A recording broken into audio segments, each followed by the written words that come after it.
네, 인사이트 TV 여러분의 구독과 좋아요 그리고 알림 설정은 저에게 참으로 많은 힘을 줍니다. 자, 이번 시간 우크라이나 사태 총정리 네 번째 시간인데요. 오늘의 영상 제목은 이겁니다. 두둥, 미국의 경제 제재 먹힐까? 이겁니다. 그래서 자, 미국의 경제 제재 주요 내용부터 보겠습니다. 한 5가지로 압축이 되는데요. 첫 번째, 러시아의 국책은행, 군사은행과 이들의 자회사 42곳의 미국 내 자산을 동결하고 미국 법인이나 미국 개인과의 거래를 금지시킨다. 두 번째, 러시아의 국채 발행과 유통을 금지한다. 세 번째, 푸틴의 최측근 5명의 미국 내 자산을 동결하고 입국을 금지한다. 네 번째, 대러시아 수출을 금지한다. 마지막 5번째, 국제은행 간 통신협회 스위프트라고 하는데요. 국제결제 시스템에서 퇴출한다. 이렇게 5가지가 주요 내용이고요. 자, 좀 이제 요거 하나하나에 대해서 좀 상세하게 보겠습니다. 일단 저는 그런 생각을 합니다. 뭐냐면 이 푸틴이 경제 제재 들어올 거라는 것을 전혀 예상을 못하고 우크라이나를 침공했냐 이거죠. 바보입니까 푸틴이, 그죠? 아니다. 충분히 예상하고 침공한 거다. 그리고 2014년도에 크림 반도를 강제 병합했잖아요. 그때 이미 경제 제재 겪을 대로 다 겪었습니다. 러시아가. 즉 경제 제재가 그래서 이제 견딜만 하다고 판단을 해서 침공을 한 게 아니겠냐. 저는 그런 생각을 하고요. 그리고 그래서 야, 요번에 우크라이나 침공하면 또 경제 제재 들어올 텐데 어우 지겹다. 들어올 텐데 준비를 하자. 그래서 과거부터 하나씩 차근차근 대비, 준비하고 침공을 한 게 뻔하다. 즉흥적이고 우발적이고 충동적으로 침공한 것이 아니다. 이런 생각을 해봅니다. 자, 그러면 러시아가 어떻게 경제 제재에 대비를 해왔는가 좀 살펴보면은요. 가장 대표적인 것이 막강한 외환 보유고다. 이게 규모가요. 일본에 이어서 세계 4위 규모입니다. 이게 한때요. 49소련이 해체되고 나서 러시아의 외환 보유고는 45억 달러까지 떨어진 적이 있었습니다. 아주 바닥까지 떨어졌었어요.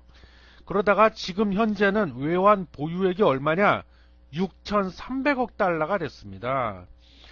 자, 뻑하면 미국이 해외 자산을 하도 자꾸 동결을 시켜버리니까 앞서 5가지 경제 제재 주요 내용에도 있었죠?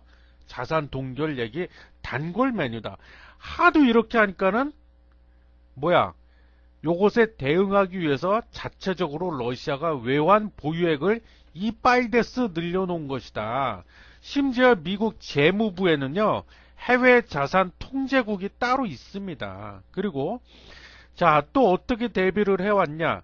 통화 시스템을 탈달러화 시켜놨다. 왜? 즉 탈달러화 뭐예요? 달러에 대한 의존을 많이 떨어뜨려놨다. 낮춰놨다. 왜? 미국이 또 기축통화국 지위를 이용해서 뻑하면 달러 거래를 금지시켜버리니까. 그죠? 아까 앞서 살펴본 그 경제제재 이번에도 내용에 들어가 있었죠? 하도 달러 거래를 규제하고 금지를 시켜버리니까 이것에 또 대응하기 위해서 통화 시스템을 러시아가 탈달러화 시켜놨다. 그래서 구체적으로 보면 외환 보유고가 아까 6,300억 달러가 된다고 했는데 이 중에서요 달러 비율은 16%밖에 안 된다. 굉장히 많이 낮춰놨습니다. 보통 이 수출로 먹고 사는 나라들의 그 외환 보유고 구성을 보면은요 달러의 비율이 거의 절반, 약 50%에 육박하거든요. 근데 아까 탈달러화 얘기했잖아요. 16%까지 떨어뜨려 놓은 겁니다. 대신에 미국의 영향 간섭을 좀 덜 받는 유로화나 중국의 위안화 그리고 금의 비율을 이빠이데스네 올려놨습니다. 예, 그리고 자, 요게 좀 중요한 부분인데요. 제가 앞서 경제제재 5가지 중에 마지막에 뭐가 있었죠? 국제은행 간 통신협회, 이걸 스위프트라고 한다고 그랬는데, 이 협회에, 즉, 국제 결제 시스템에서 퇴출시킨다, 뭐 이런 내용이 있었는데, 미국이 엄포를 놓죠. 툭하면 이거를 아주 단골맨으로 써먹습니다. 미국은 경제 제재할 때.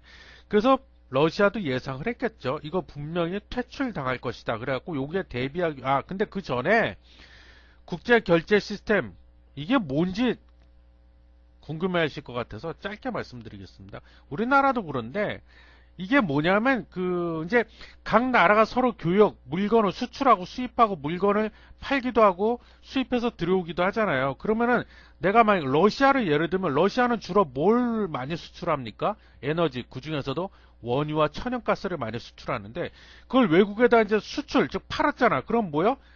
돈을 받아야 될 거 아니에요. 돈을 받을 때 이 국제 결제 시스템, 아까 그 국제은행 간 통신협회 스위프트라고 그랬는데 여기서 만들어 놓은 그 네트워크 있는데 그 망을 통해서 이제 돈을 받는 거죠. 그죠? 그럼 러시아에 있는 은행으로 그 원유나 천연가스를 수입해간 외국의 어떤 기업이나 공기업 뭐 이런 데서 이제 돈을 보내는 거죠. 근데 여기서 퇴출시킨다는 거는 뭐예요? 쉽게 얘기하면 퇴출당하면 어떤 일이 벌어져요?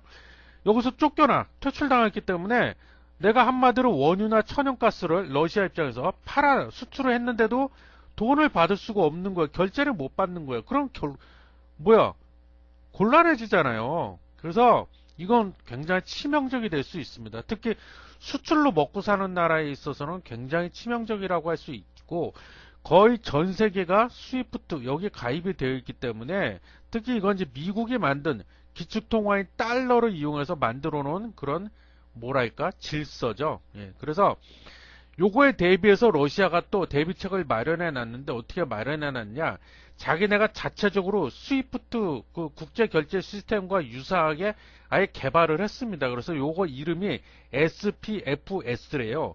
요 시스템에다가 동유럽에 있는 국가들을 다 끌어들여 놨습니다. 그래서 이제 자기는 우리가 그럼 요 SPFS 시스템, 요 네트워크망으로 돈을 받으면 되지 이렇게 하는 거죠. 근데 물론 스위프트 국제 결제 시스템 그 네트워크망에 비하면은 좀 규모가 작고 사이즈가 작고 가입한 그 전 세계 국가들도 작죠. 숫자가 적죠.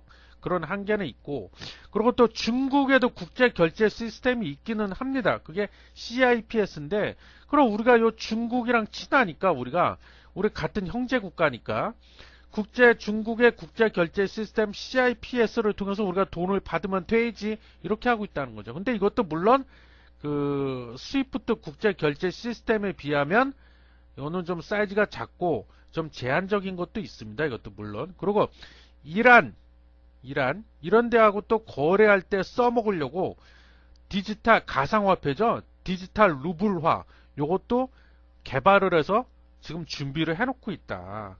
그죠? 그래서 이런 식으로 러시아가 대비를 그동안 꾸준히 해왔다. 자, 그리고 이거는 좀 다소 아직은 시기상조라서 현실성이 조금 좀 떨어지는 얘기긴 한데요. 최악의 경우 하다 도저히 안 되면 러시아가 이렇게 나올 수도 있다는 거예요. 뭐요? 암호화폐 중에 리플 혹시 여러분 아시나요? 리플. 저도 개인적으로 투자를 지금 리플에다 하고 있는데 요 리플로 돈을 받으면 돼요. 직접적으로 원유 천연가스 그냥 외국에다 수출 팔아놓고 대금을 리플로 주시오 해갖고 리플로 받아버리면 된다. 예? 그러고 나서 거래소에 가서 팔아서 현금화 시키면 된다. 이것도 우리가 또 생각해 볼 수 있다는 거죠. 그래서 이제 결론은 지난 영상에서 제가 왜 미국이 적극적으로 군사 개입을 못하는지 쭉 말씀을 드렸는데 그러다 보니까 이제 할 수 있는 게 남은 거라고는 경제 제재하는 것밖에 없는데 이것도 제가 봤을 때는 푸틴이 치밀하게 그동안 이렇게 차근차근 준비를 해오고 그 침공을 한 거기 때문에 과연 얼마나 효과가 있을까 저 개인적으로는 좀 의문이 든다. 예, 그래서 그런 거를 좀 얘기하면서 그리고 지금 또 개인적인 생각인데요.